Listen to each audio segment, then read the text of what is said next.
Spoiler alert. I mean, honestly, if you listen to this podcast, spoilers. Spoilers. Yes! The good old unit lab. Bit bigger, bit shinier, but irrefutably the same unit lab. Hello there. You look a little taken aback. You're not the man I was expecting.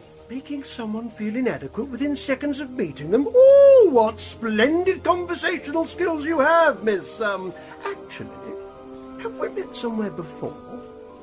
That rather depends on who you are. I'm the Doctor. Who else?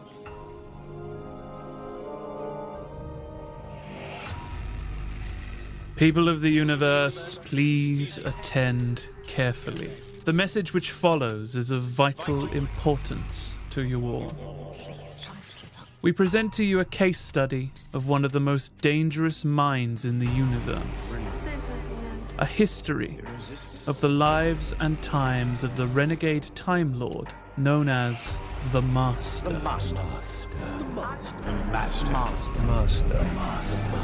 Call me Master. The choice is simple. Join us and continue listening, or face total annihilation. Listen. They are the Master, and you will obey them. You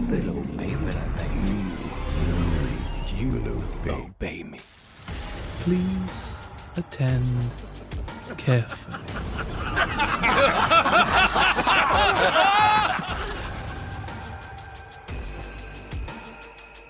Hello and welcome to Please Attend Carefully, the Doctor Who podcast about the most magisterial of malefactors. I'm Ciarán Moffat. I'm Amber Patrick. And each week we bring you a chapter from the lives and times of the renegade Time Lord, known universally as the Master. This week we will be looking at Unit Dominion, a 2012 Big Finish audio story written by Nicholas Briggs and Jason Arnop. Amber, if you can, tell us what it's about. It's about a lot. So this is a sci-fi epic with a massive script. It's hard to sum up, but it's the Master pretending to be a future regeneration of the 7th Doctor and using this disguise to work alongside Unit in fighting a dimensional crisis. I think you summed that up well. You do not give yourself enough credit. I don't think that really says like the layers of complexity that come within this story, but Okay. Yeah, look, it's great. So this is, I'm pretty sure this is the first time we're actually tackling the Master, not in, like, because we did Missy, which was in her own story. But this is the first time we're tackling the Master not in a Doctor Who story. This story is a unit story. yeah, it is. It does have the Doctor in it. It does have the Doctor in it. I will admit that the opening and closing credits are the Doctor Who theme, but it's very clearly a unit story. It's very clearly centered around Unit and Professor Klein. Yes, this is one of 3 stories about Klein, I believe. Yeah, so Klein is an overreaching story arc for the 7th Doctor, beginning in, I think the story is called Colditz. It has been so long since I've listened for it. Don't come for me in the comments, please.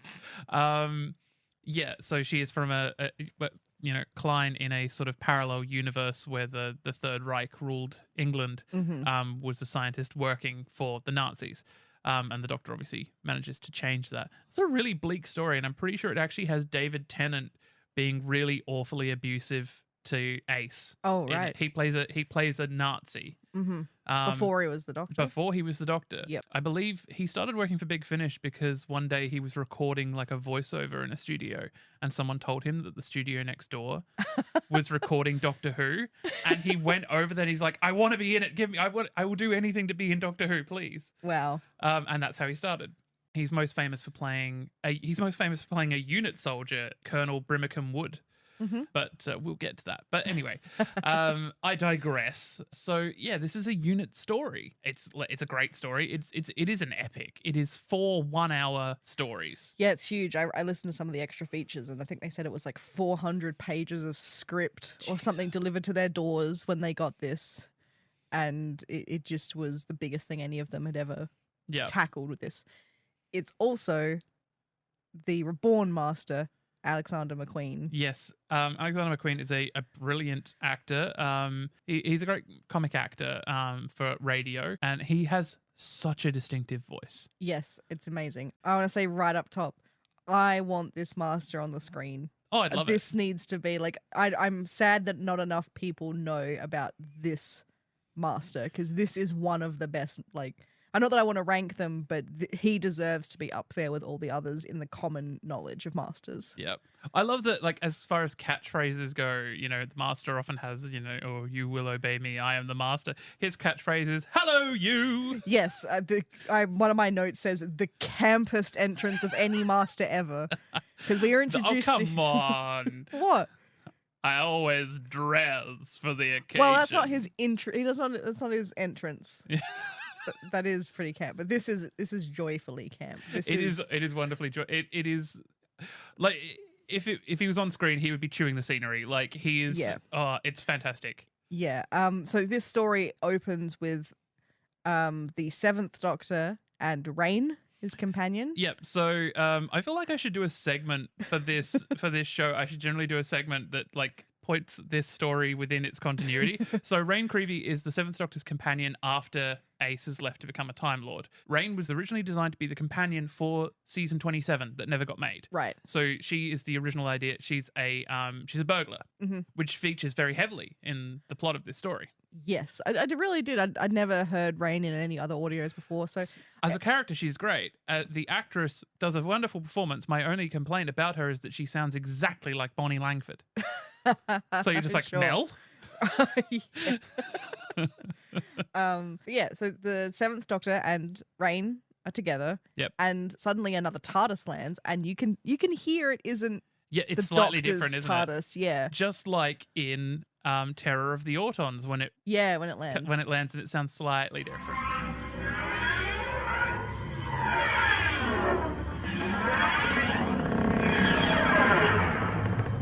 Connoisseurs, my narration from the Eighth Doctor, I used a slightly different TARDIS sound for the Master's TARDIS in that.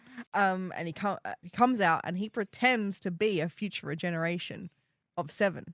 Yes. And he warns him not. Yes, don't help the Tolians. Yes, which is currently where? Is that where they currently are? So the Doctor and Rain have been forced through to another dimension. They've been pulled through, and they've landed in this dimension where the Tolians are this poor, pitiful race who have had all their energy drained by this thing called a node, which is sucking up energy. So while the Doctor,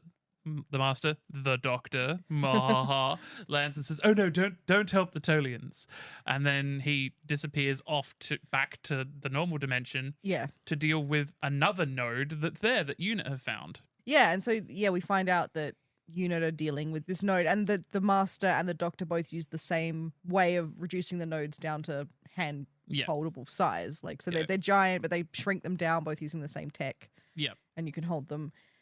And UNIT are fully believing. Well, they do a test on the Master to find out whether he's the Doctor. Yeah, and he passes the test, so he's they say, well, he must be the Doctor. Yeah, he must be the Doctor. Yeah, because I mean, he knows what the Doctor should know. Yeah. So Elizabeth Klein is the scientific advisor. I love Klein and Reborn Master together. Yep. I think that this is another great example of when the Master puts his mind to actually having a companion and utilizing their skills alongside his own, it works really well, just like when the Doctor has companions. I like that Klein doesn't trust him, but it's not that she doesn't trust him because he's the Master. She doesn't trust him because she doesn't trust the Doctor. Yes, because she's been sort of haunted by the Umbrella Man, which is the Seventh Doctor, sort of just showing up in her life and watching her, and she doesn't know why.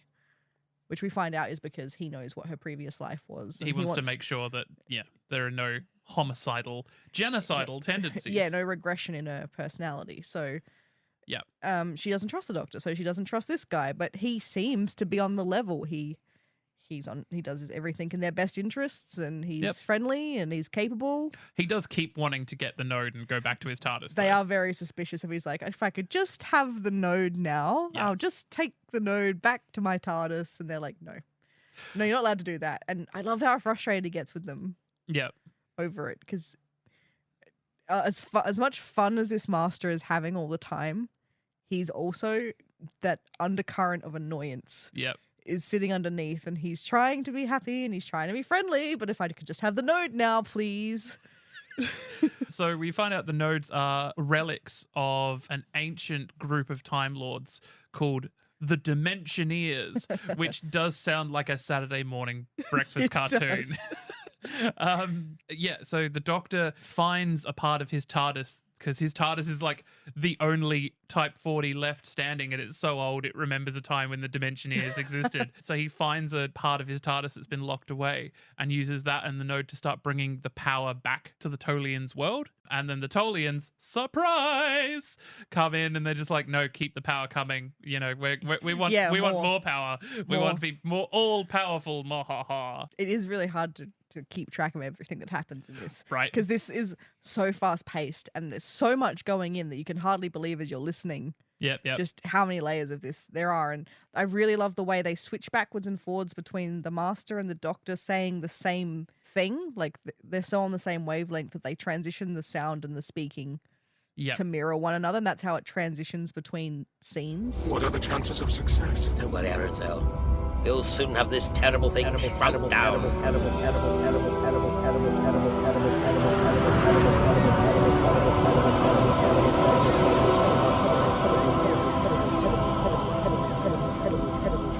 We'll soon have this terrible thing shrunk down, don't worry, Colonel. We're about to attach the power cable. So at this point, I want to say, it's hard, like, here in 2023 to, like, zip back 11 years. How much do you think people knew? Like, how quickly did people peg that it was the Master? Because, I mean, they talk about other universes. You know, did people think that this was a Doctor from another universe? So, like, how quickly did they peg that this was the Master? Yeah, I think it's interesting. I think the dead giveaway is pretty early on. He hypnotizes some unit soldiers. And I think that would have to be, because, like, the Doctor would not hypnotize people. He wouldn't take away their will. I think you would have to guess. Yeah. Or it's a Doctor from another universe that's got less scruples. Well, they keep saying, like, he's aged beyond that. Like, he is not making the same choices. And like at the beginning, he says, don't help the Tolians, which of course we find out that no, he shouldn't have helped the Tolians because obviously they then take that power and they, you know, become all powerful. But as is constantly reinforced, the Master knows that the Doctor would never take that advice. He has to help people. Yes. He doesn't worry about what the repercussions may be. Like, he doesn't want to think about possible repercussions that he has no evidence of. Yeah. He wants to help people who are in need. And he also says at one point that, look, if my future self can come back and tell me not to do that, I reach a point where I can physically come back to warn myself not to do that. Yeah. So I don't die or nothing catastrophic happens. I must still have agency. I must still be able to fix any problems. Yeah. So it's okay because I still exist in the future. Yeah. And of course, yeah, we do find out that it's reverse psychology from the Master. Yeah, getting him to do exactly what he needed to do. But of course, the Doctor would have done it anyway. I think that's the Master weird thing. It's like you didn't need to tell you that. He just I think would the have done Master's it. just enjoying shit stirring, basically. Yeah. So the node is plugged into the TARDIS. It's pumping power out of surrounding dimensions into the Tolian's dimension. Yeah. The Doctor and Rain end up in a corridor between dimensions. We'll get back to them. The Master is dealing with incursions. I love the word incursions in London. The first of which... Oh God, something's really close. Can you hear that through comms? What the hell is that like? What? Oh my God! Oh, it's on the ceiling above me. And I can feel it in my head. In your... Right.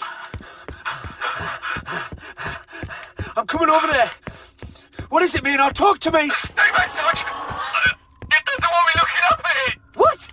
What do you mean it doesn't want you look... It definitely doesn't want you coming over. All right, I've stopped. But listen to me, Maynard. I don't care what that thing's telling you. You've got to shoot it. You hear me, Maynard? That's an order. Shoot it! Sarge, I can't remember how to shoot. We've just dealt with, like, the node has sucked all of the energy out of London. And then the Master shrunk it and taken it away, which he dubbed the node a power vampire. And then we have these things in the building, which are mind leeches. Yeah, I do love everyone around being like, mind leeches, really? Power vampire, really? And he's like, yes, that's what they are. That's what they are, yeah. The unit soldiers are going into this building, and these things are like, their source of food is knowledge or like brain power, like IQ. So they're sucking the brain power out of these soldiers to the point it's really quite gruesome. Like, one of the soldiers, all he has left is his name, and that's all he says over and over and over again. Yeah, because I think he mentions like, don't forget. Yeah, that's so the one thing. Like, that's the one thing he's tried to hold on to is just his name. Yeah. I think Big Finish, again, credit to them, like when they want to do creepy, especially unit soldiers, when they're getting attacked by things, or that they know how to do horrific audio deaths. Plus, again, it's not Doctor Who. It's not a Doctor Who story, so they have the license for the really awful things to happen, like in the War Master, like in Missy. But I think here in Unit, this is the most gruesome we've seen Big Finish be so far on this show anyway. I mean, I've listened to some things, I could tell you. But yeah, just that, like, having your mind, having nothing of you left it's an incredible villain. And the fact that these things aren't exactly, they're not malevolent. They're just doing what they do. Yeah. And the thing is, this isn't even the only villain in this story. Oh my God. This is one of like the first. Yeah, this is the first one. This is first hurdle we go over. Yeah. And then comes Jesus Christ. Then comes what? The giant flying baby heads? The giant flying baby heads. Is that the giant flying baby heads. With the most terrifying voices. Friend. Yeah. Must be a hangover from them leeches. I'm hallucinating. Why, what do you think you can see, Sergeant? Well, a great big, sort of, floating head. Looks like a child's head. No, you're not hallucinating. That's pretty much what we're all seeing. Yes, and it's floating right over London. Now that is loud.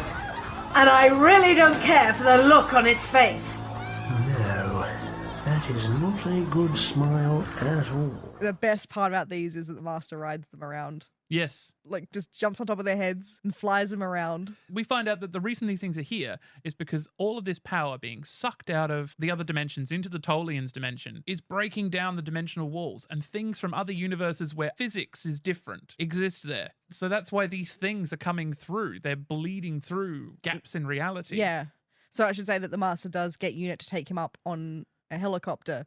So head of Unit, Lafayette, he tries to like correspond with the baby heads through a megaphone. It doesn't work. They like blow him away. Yeah, so this is a great bit. So they've written a character who is like lust for glory, and also he desperately wants to be on the news. Like he desperately wants to be in the media. So he's portrayed as an idiot. Like he's an idiot. It has one of my favorite transitions of this episode where we hear the music. So there's a soundtrack playing in the background to transition, but they transition it to sound like it's coming from a TV. Yeah. And we transitioned, and we're now hearing a news broadcaster talking about the babies in the sky. Yeah. I just think it was a wonderful transition. And then, it goes into Lafayette talking to the news. I could talk for hours about the sound designers at Big Finish. I really could. Shall we? Come on.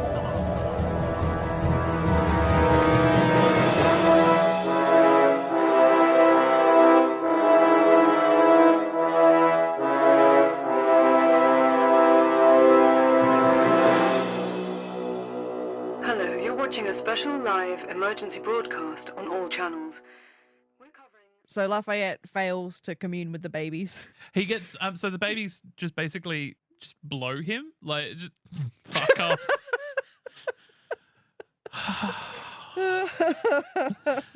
17 minutes 43. I saw it coming. The babies use their breath to fling him across. Stop looking at me like that. He gets flung away, and then in comes the Master in a unit helicopter to do it himself, but he uses hypnosis instead of. Is that right? The Master, I think at first time he tries to talk to them, but it screws up, and so the helicopter gets blown away as well. And it falls into the river. That's right. It falls into the Thames, and Klein very quickly notices that the Master got out of their. The helicopter's underwater. They had to escape. Swam out before she could. Yeah, he wriggled out like an eel. Yeah. He just very quickly brushes off. He says, "I'm sorry, I thought I was the last one out." Yeah, but he does manage to then take control. Befriend the babies. Yeah. So what they do is they lure them into a hangar. Yeah, into an aircraft hangar. Yeah. Which the babies get in there and go nah, and just blow the roof off, and just like the roof just disappears, leaving everyone inside just sort of standing there like some form of Buster Keaton, Charlie Chaplin-esque. Yeah. But all of this is then a means to an end to get the master Riding a sky riding head. on the baby's head. Yes, the Skyheads, which Yes. is his name for them. Yep. Which, for an introductory thing to a brand new master, Yes. to have him riding around on a giant baby head. Which move at like the speed of sound or something like Yeah, that. it's ridiculously fast. And he's just flying around Earth on them. And then he gets other people to ride them as well. And you're like, what an introduction this man's getting. Like, way to make it a big entrance. Yep. What's the next villain that turns up? It's is it a bunch of tentacles with faces on the ends? Yes, the Nexus it is called. Yeah, and they've all got different personalities, all the different tentacle heads. Oh, Jesus. This is some Dark Night of the Soul. It really Sorry. is. They're not next. Aren't the spiders next? No, the Nexus is first, and then is it? Oh, okay. So I think they're happening at the same time because, of course, now the Doctor and Rain come into it. They're in this universe where there's like volcanoes everywhere, and there's these giant spiders that breathe lava. Yeah, I love that someone went, what if spiders, but they cook you in their webs? Yeah. And it's like, no, that's nightmarish. No, that's awful. Nightmare fuel. Well, I mean, this is the thing. These things don't make sense. What was it? Neil Gaiman once said, "Dream logic doesn't make sense in real world logic, which is why you can't write down dreams. You can if you're writing a story about things from another dimension that don't make sense." I just want to go back briefly. I did write a note about when the baby heads are coming in and the news is on. There is an incredible scene. So there's a unit soldier who is established that his wife is pregnant. Yep. And she's due any day. And you're like, okay, so he's going to die before the end of the story. Or is he not? And they're just baiting us into thinking because he has a baby on the way. Like, I can't stress enough how Which often, trope are we following yeah, today? like how often they mention that this man has a wife who is pregnant and they due. cut away to her constantly. Yeah, they do, but it's all the time. She's just like being I think brought they're up. just doing it But- to reinforce the fact that it's a unit story and not a Doctor yeah, Who to story. give Like, this guy. yeah, it's about Klein. It's about him. That's Phillips, isn't it? That's Yes, I think Sergeant so. Phillips. And it cuts to this woman, and she has like the most normal reaction to the baby heads. Hmm. She's something like, "Oh no, our Sam's not going to be home in time for tea with these heads," and you're like, "Woman, there's giant flying baby heads in London," and you're just like, "Oh no." Did you even sign the Official Secrets Act? Yes, Mum, I'm watching it on TV now. I can't believe all this. No, I don't know where Pete is. I suppose he'll be in Camden, though. I saw some unit blokes there. I tried phoning, but... I know, that monster looks mental, doesn't it? Hanging in the sky, just like that. Hope everything's going to be all right. Don't know if I want our Chloe growing up in a world with things like this in it. Yeah, I thought that was hilarious. Her just really nonchalant response to Yep. just flying baby heads. I really enjoy the interactions between the soldiers. Like, I enjoy the camaraderie. Yeah. They're all friends. They all care about one another. I also do have a really awesome quote that I wrote down that the Master says at one point, and Yep. it's, "What kind of regeneration worth its salt would make a regeneration older?" Yes. And I love that because it's like nearly all of them. But that's, it's awesome that he has that thing to be like, no, always make yourself younger and stronger. Yep. I just thought that was really interesting. I did write that down. I Yeah. just assumed that was going to be... Okay, I assume that everything's going to be part of... Were you attending carefully? There's already been something we've said that I'm like, damn, he noted that down enough. That was going to be a question. One of these days. So yeah, So the spiders Yeah, the are spiders being coming- dealt with, and the tentacle face. yeah, the Nexus. The It's- Nexus. It is called the Nexus. Yeah, so the spiders get blown back through a tear into their dimension, and the Doctor and Rain almost don't make it through. Yeah, they're saved by the Master. They are He saved by- actively saves them and helps them get through into his dimension. Mind you, it is not long before before he starts mahing around. God, it is so hard to remember and keep track of. There's so the much that beats. happened. This There's isn't even, we're not near the end yet. We're about No. halfway. Like, the narrative of this just... Well, yeah, now they're trying to stop the node from taking all the energy. And the Tolians are breaking through. And with all the energy they've absorbed, they're now like 20 times bigger Yeah, or something. I think it mentions they look like stag beetles. Giant stag beetles, yeah. Yeah. Because when we first met them, like we didn't say, they looked sort of insectoid, but they looked like they'd once had the ability to fly, but now they didn't. Mm. With the power coming back, they can fly again. Yeah, so now they're the the big. What is that? Yes. I suppose you wouldn't recognize the Tolians now. They've been fully augmented by all that lovely interdimensional energy your node activator has been sucking into their world. Hello, you. Thanks for popping through. So now Unit has both doctors and has the Master's TARDIS. Which he gets so angry about, the Oh, fact that does they he touched it. You see some real rage come out of this. Which, let's face it, like Master. the Doctor... The Doctor has had his TARDIS stolen by Unit many, many a time, as Yes. you've remarked. Yeah. And then this is the first time, they steal the Master's TARDIS and he's not having it. And basically, from that point on, every second sentence out of his mouth is, so can I have my TARDIS back now? And also the node, and I can take the node into my TARDIS, please? Yeah, we've got a new head of Unit because the General Lafayette, he did. Yeah. Well, I can't even remember his name.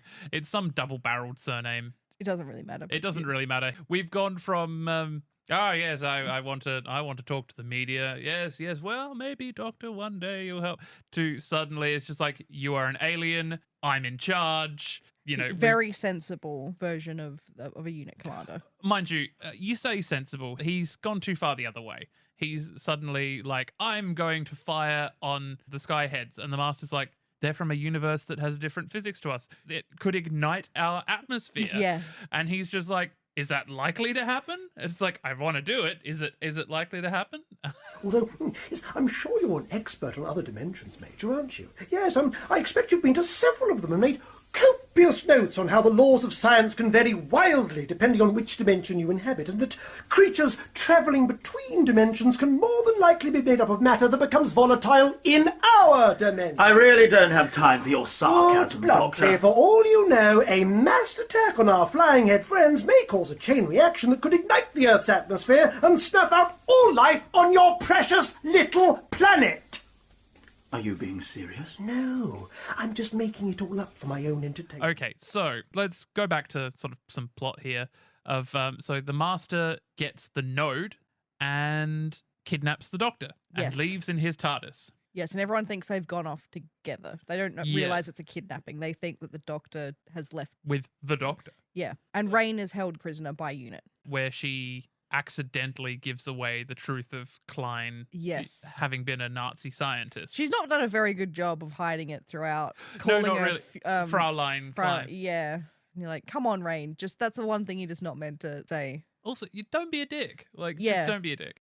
Yeah, so the Master takes the Doctor to Tercerus. Yeah. And his TARDIS has High Council privileges still attached to it, so he's let in by the Yep. Gallifreyans. And this is where he sort of explains to the Doctor that he's gotten hold of this Dimensioneer's knowledge. Yes. And he needed the Doctor's TARDIS because the Doctor's TARDIS was the only one old enough that still had the stuff hidden in it. Yes, the Master's TARDIS is not good enough. Well, Sorry, it's too good. new. Yeah. Doesn't have the old tech. Yep. So we do get some insight into some Gallifreyan lore in that there's this ancient Dimensioneer's knowledge Yeah. hidden that you can access. And I believe the Doctor reads it or has time to... Well, he has time to. That's right. He looks at a bit of it when he's trying to put the, because he uses that part of the TARDIS to move the editor's note. Kind of lost a bit of steam here, and there's no real way I can edit it. In our defense, it is kind of a convoluted story that you really have to listen to, and explaining it is difficult. But to summarize what I think I was trying to say here is that the Master has taken the Doctor to Tercerus. The Doctor's TARDIS is old enough that it has the Dimensioneer's technology, which allows the two nodes to be slotted into it, and then unlimited cosmic power is basically the gist of it. So yeah, that's all you really need to know. So, but yeah, the Doctor doesn't read all of it because I remember there's a fun line where the Master's just like, "Oh, you didn't get up to that bit? That's the best bit." Yeah, he's having fun the whole way. He is. And he's very frustrated because this is probably one of the Doctors that is the least fun. Yeah. And he can't have fun with him. He keeps trying to be like, come on. And Seven's just like, no, I don't think so. Like, no, Yeah. I'm not buying into this. I'm not playing with you. Well, the Seven's all Machiavellian. He's like, Yeah. he wants to play chess, whereas like the Master wants to play Charades. Yeah, exactly. I was going to go with something like Buckaroo or something like Yeah, I do love that this pairing is perfect because Seven's having none of it. Yeah, which is a contrast to other pairings like, say, the 13th Doctor and the Spy Master, where they're perfectly compatible. Yes. Whereas this, they just completely repel each other. Yeah, which is interesting as well. Does he know he's the Master yet? Can't remember. Yeah, he's already unveiled that he's the Master. Also, before, when he thinks that maybe he's himself, he doesn't know. Yeah. He hates that it's a future generation of himself.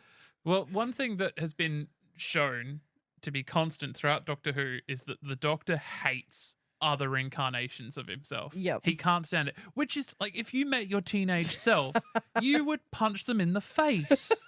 I maintain that I would, you know what I'd do if I met my teenage self? I'd mug him. He had more money than he knew what to do with, and he wasted it all.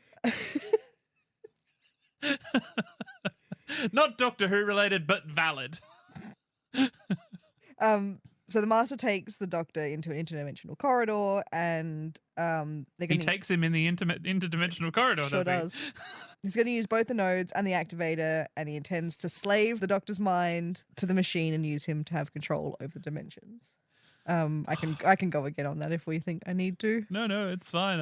I'm just losing my shit a bit. So the Master takes him in the interdimensional corridor. Stop. Right, I need a break. I need a. The Master escorts the Doctor through a transdimensional corridor and then strings him up to use him as part of this transdimensional thing, using the nodes and the Doctor's mind needs to power the machine. Yep. Because he can't use it himself. But he also makes it so that the Doctor can see out of his eyes. I love that. And so then he can see out through the Master's eyes and the Master can hear him. So the Master then goes back and the Doctor is being forced to watch as his friends are massacred, basically. So his plan is that he's fed all this energy from the other dimensions to the Tolians, and they're going to be, once again, he's done this plenty of times, a master race. Yeah. Oh, yes. Like, they're my master race. Yeah, it's always the same. Like the Toclafane kind of a deal that Saxon Master does. It's all about, again, for him, it's about making another species superior to use them to take over. So he is using these powered up aliens and he's threatening the Doctor's companions with them. Yeah. Can I just quickly digress to the Master's tissue compression eliminator? Sure. We've already talked about the sound design in this. The sound design for the TCE is actually gorgeous because they slowly bring down the volume but bring up the pitch. So it actually physically, it sounds like someone shrinking. It's absolutely beautiful. Your presence here is forbidden by decree of the High Council. I'll kill you. In fact, yes, I think I'll kill you anyway. You've killed? What? Yes. No. Oh, yes. No! Yes. Nasty little gizmo, isn't it? It's called a tissue compression eliminator. So yeah, he's walking around with his TCE the whole time. Yeah. So all the Tolians are like killing everyone and taking over. And he kind of has to keep up the facade that he's the Doctor. Yeah. So they're all like, Doctor, you have to save us. You have to take us on your TARDIS. And he's like, oh, I don't really want to do that. And they're like, but you're the Doctor, you have to, right? And they sort of play his bluff. Yeah. And he's like, okay, come aboard. And he has to let them in. And then the second they're in, they basically just pull a gun on him and they're like, right.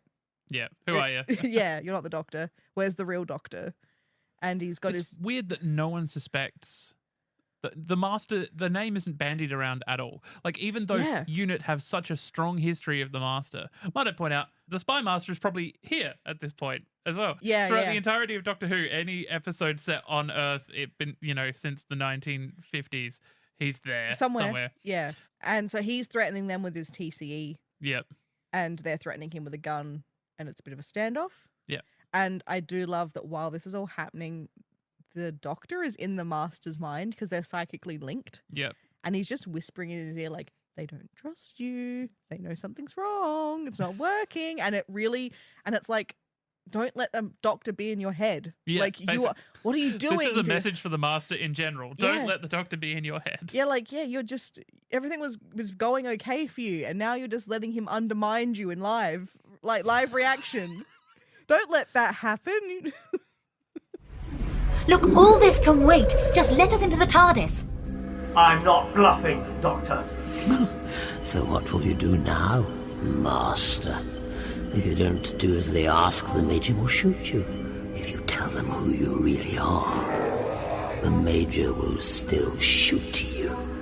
I'm giving you until the count of 5. 1. Not going 2, quite to plan, is it? 3. Master. 4. 5. No! You can't just shoot him, Dr. Klein, stop it. And then the... Well, they try to shoot, but the TARDIS has disabled their guns. Don't get me started. The state of temporal grace that apparently exists, which is a plot device that is switched on and off at will. I liked there's a 11th Doctor story, I think it's Let's Kill Hitler, where Melody Pond fires the gun inside the TARDIS and it hits the time rotor. What about your state of temporal grace? It was a clever lie, okay? Yeah. So the Doctor manages to tell the head of the Tolians, whose name is Aranzel, yep, that the Master is lying to him, and that this power is going to burn them out. Well, we sort of skipped over the thing. So so approaching it from different ends, the Doctor has told the Tolians that the Master was the one that put the node there, which killed Aranzel's mate. Yeah. And UNIT have found CCTV footage of the Master planting the node in London. I can't believe he's that sloppy. Like, he just walks and he looks like he goes down to tie his shoe and like just leaves it there. So they know that he's behind all of this. I still find it weird that no one pegged Master, because UNIT no one pegged the Master.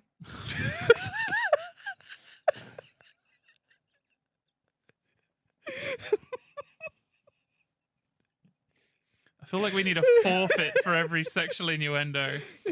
No one at UNIT. You know what? No one at UNIT even considered that it might be the Master, even though they have such a huge, a long history with the Master. Yeah, surely any of them could have just been like, remember that we've presumably they've all been briefed on the Master as well. Like, okay, this is Daleks, this is Cybermen, this is the Master. Like, you know, these are the threats to be alert for. Is that their thing? Like, UNIT is just like, it's like that that awful Family Guy joke of like the color chart. It's just like they hold up photo of man with goatee. It's like, oh, doesn't have goatee, can't be Master. Or it's Rick Mail in Blackadder Goes Forth. Right. With the stick. Here's your Daleks, here's your Cybermen. Why are we called the 20-minuters, sir? All right, men, let's do it! The first thing to remember is always treat your kite like you treat your woman. How do you mean, sir? Do you mean take her home at the weekend to meet your mother? No, I mean get inside her 5 times a day and take her to heaven and back. Yeah, so he gets caught on CCTV, which I can't believe. He just... Does he maybe not think that Earth has CCTV? Like, does he think humans are too primitive? Or he just wants to be caught? Like, he's just got this weird thing about... Does the Master want to be caught? That was like the Master just always wants to be caught? It's kind of like the Riddler in Batman sometimes, where you're like, stop leaving riddles for them to solve. Just do the crime. Like, you know? It's you don't always have to do the riddle, you know? Yeah, it's like that with the Master sometimes. Just do the crime and leave. You don't need them to know it was you, but he needs them to know it was him. I'm sorry, our sketch comedy thing is just really coming together.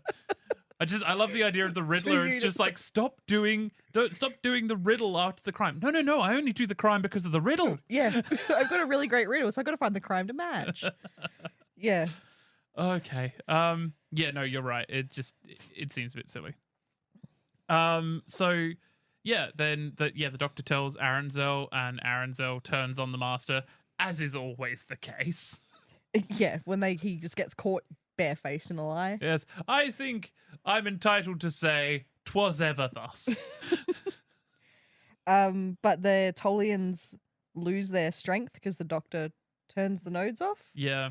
And so the Tolians go back to being withered. Yeah. And then so the Master kills Aranzel with his TCE. Yep. And is safe. Yeah. That's right. He just goes back to his TARDIS and's like, all right, time to try again. Yeah, that's right. He thinks that he can go back in time and restart it all again. Yeah, and just try that whole sequence of events again. I mean, that is interesting. That shows a flagrant disregard for the laws of time that other Masters don't often show. Yeah, like I love that. Just oh well, better luck next time. I'll just do it now. Okay.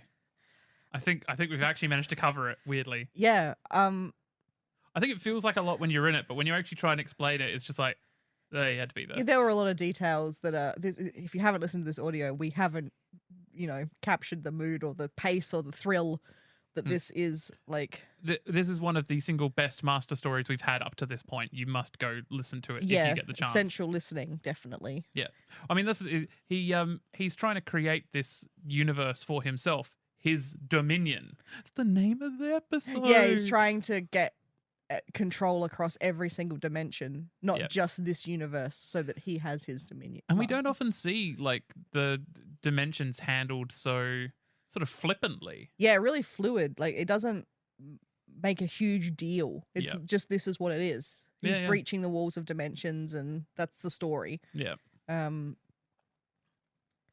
Yeah, I think this master specifically is a delight. And he's so charismatic, and you do understand how people could fall for his thing without being hypnotized. He's got a beautiful soft voice, Alex Macqueen, and his comic timing is perfect. Oh yeah, it is excellent. Like the man knows comedy down to the last beat, and it's just a tremendous performance. And it is definitely, like, at this point, 2012, it's a master we hadn't seen before. Like, it is definitely a type of master we hadn't seen. And from this, he's so successful, he goes on to go up against the 8th Doctor. He turns up in Masterful. Yeah. He pops up all over the place. I really hope that he keeps turning up. We haven't seen him since Masterful. I really want more. Oh, absolutely. Like I said, if I could have anything, I'd want him to be brought into the TV show, just so that bulk of Doctor Who fans see him. Yeah. Because I feel bad that one of the best versions of the Master is hiding in a place where a lot of people won't see him. Yeah. As we said before, like, we understand that the price point is a difficult thing to break through with Big Finish. One thing I can say is, especially right at the moment with the 60th having just come out, like the first special having just come out, Spotify. Like, I'm not saying there are these masters or anything, but I'm saying if you want to get started at Big Finish, Spotify, you can listen to a whole bunch free. Also the same ones are available on Apple Podcasts. Also, BBC Sounds app has now uploaded a whole bunch of Big Finish, and BBC Sounds app is free worldwide. Yeah, and Unit Dominion is fully on Spotify. It is. Okay, so it's 100% free. You can go and listen to this one right now. Yeah, so, not that we're trying to plug Spotify, but these are available. This one we absolutely recommend. If you want to start anywhere, start with this one. Yeah. Even if you're not a fan of Sylvester McCoy, like we said, it's not his story. He is in it, but it's Unit's story, and it is worth it. Like to see. Also, getting to see Sylvester McCoy doing the Doctor in a new way. Yeah. Not bound by the screen. He's got a different companion. It's fantastic. Yeah, absolutely. It's just brilliant all around. Check it out. If it's available on Spotify, it'll also be available on Apple Music. So if you have either of those two, which the majority of the population does, go and check it out. Really, just go check it out. No. Oh, very well. Looks like I'll have to do it myself, doesn't it? Don't worry. I'm a genius. Oh, and they tell me I'm evil, too. Why is that, I wonder? Oh, I remember.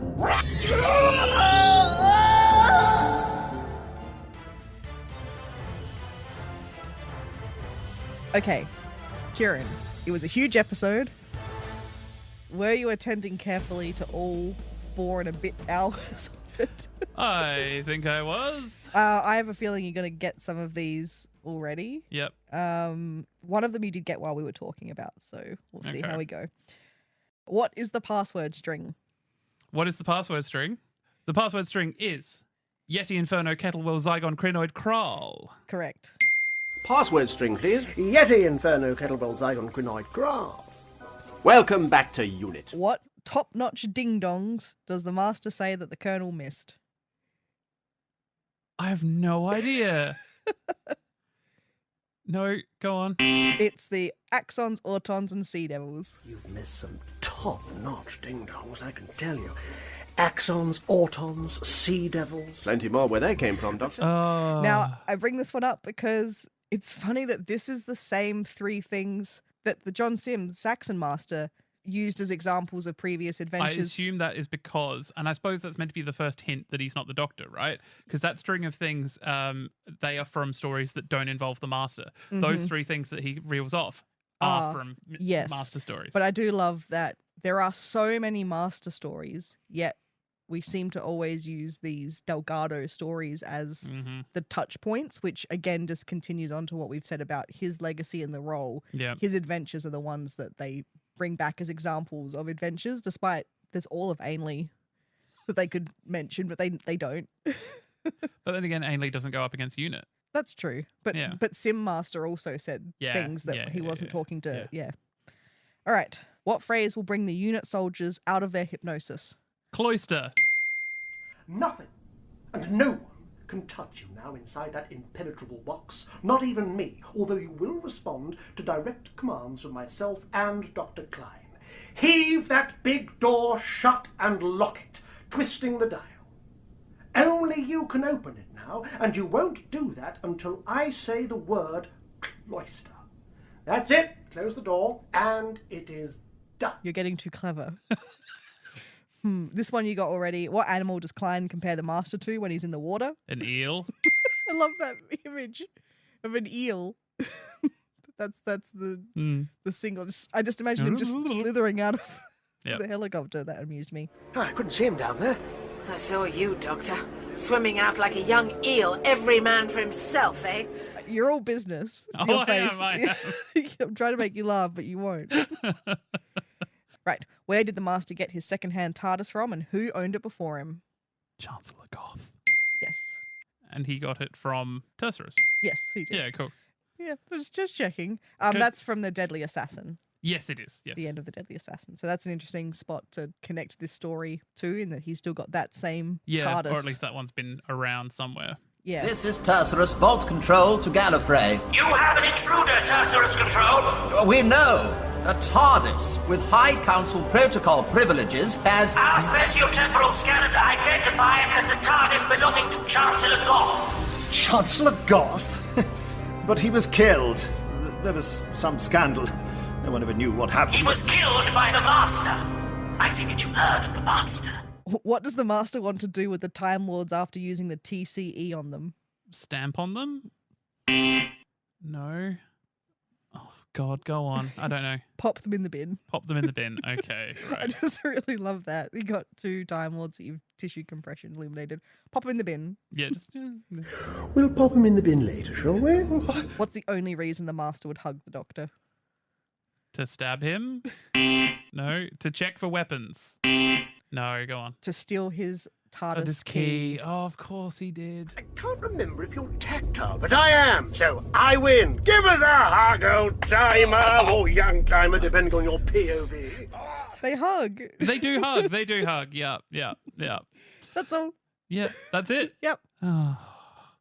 How many notes did you take that weren't questions? Well, you know, I know you always manage to find some way to trip me up. And, you know, one of these days I will get my revenge. And that day is today, Amber. Uh-huh. Were you attending carefully? Oh, I mean, maybe. I was at work while I was listening to things. Which literary character does the Master get compared to by the unit soldiers? They're like, I thought... It's hard because I feel like I thought of this at the time and thought, nope, he'll write that down, so I can't write that one down. No, I don't know. Ebenezer Scrooge, which means he's actually in a frock coat this whole time, the Master. He's done up in sort of Victorian clothing. We think of Macqueen in like a suit with like a tie. No, there is an image of him. It's if you get the CDs, there's obviously an image for each individual CD. Yeah. And one of them has him coming out of his TARDIS to greet Sylvester McCoy. Oh, wow. And you do see him wearing the coat in the image. Yeah, very nice, very nice. Who's the bloke coming out of the tent? Dressed like Ebenezer Scrooge. That's the Doctor. Okay. What question did the Master ask the hypnotized soldiers? Nope, don't know. What is 5 times 5? Oh, 25. Yep. And unfortunately, how many soldiers actually answered it? It was only 25% of them, wasn't it? No, or 25% of them didn't get it. It was a quarter. It was like a. No, you said only 5 of them got it. Yeah, so it was like a. I think there was 20 of them or something. So yeah, only 5 of them. Only 5 of them answered. He's like, but that's okay. Yeah, because he's like, it doesn't work on you if you don't get it. What is 5 multiplied by 5? 25. All right, 5 people answered. Don't feel bad, guys. But the hypnosis didn't work for you. Thanks for your time. Off you go. What is the first thing the master stares at when the doctor is able to see through his eyes? It's a bit of a kink. Oh, was it his feet? Yeah, it's the doctor's feet. Yeah. God, why was I paying attention to that bit? Yeah, right, right. What you're looking at is a holographic projection. Of my own feet. Ingenious. You really have surpassed yourself this time. There I was thinking you had some insane scheme of conquest, when all the time you just wanted to inspect my shoes. You can see them because that's what I'm looking at, you idiot. Don't you realize? Okay, I'm going to do one that's mildly unfair in the way that you did one to me, okay? What one was unfair that I did? No, the one about the filing cabinets. I'm getting you back for filing cabinets. Tursurus is mentioned in this story. In which story does the master try to trap the doctor on Tursurus? So is it not the deadly assassin? Or is it the deadly assassin? No. Oh. Nope. The Curse of Fatal Death. Oh. That takes place on Tursurus. Wow, the planet of the bottom burps. And this one is just me. I loved it. Okay. The doctor said the node quite exploded. Which play is the doctor quoting? Oh. I did know at the time. Quite exploded. No, I don't know. It's one of those things where it's in the back of my mind that I know it's a thing, but I don't know what thing it is. It's The Importance of Being Earnest by Oscar Wilde. Algernon says that his friend Bunbury quite exploded. Yeah. Right. Well, I think I got a bit of revenge there. Yeah.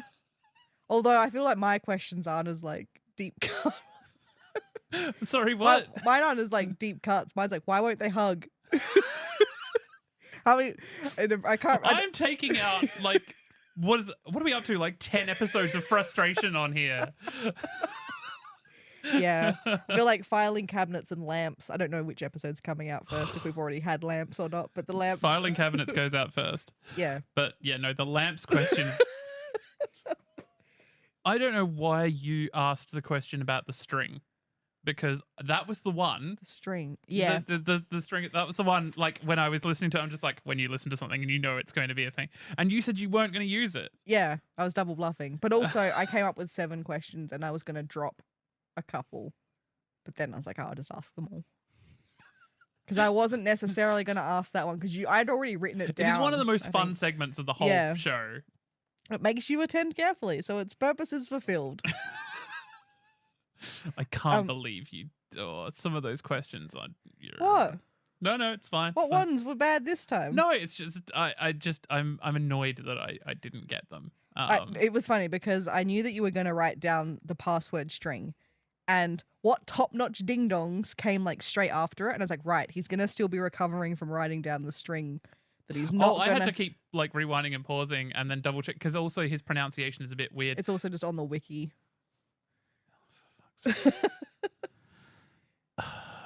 But I loved the top-notch ding-dongs. If you hadn't asked me that question, I would have asked you, and then I would have followed up with which stories do these code words come from? Yeah, I just liked I also like the question top-notch ding-dongs because that's such a master, a Macqueen master. Hello, you. Yeah, that's him pretending to be the doctor. Yeah. What top-notch ding-dongs, you Miss Lafayette? Okay. Deaths. Yes. So, what is the death count looking like? This is another one that, as in most audios are, it's hard to gauge how much you count the aliens killing people, which is a lot off screen. But directly, we have the 2 Time Lords from Tursurus who get TCE'd. Yep. And then Aranzel gets TCE'd as well. So only 3 that are definite on screen right in front of us, Master. But he caused the dimensional instability. So can we count like the units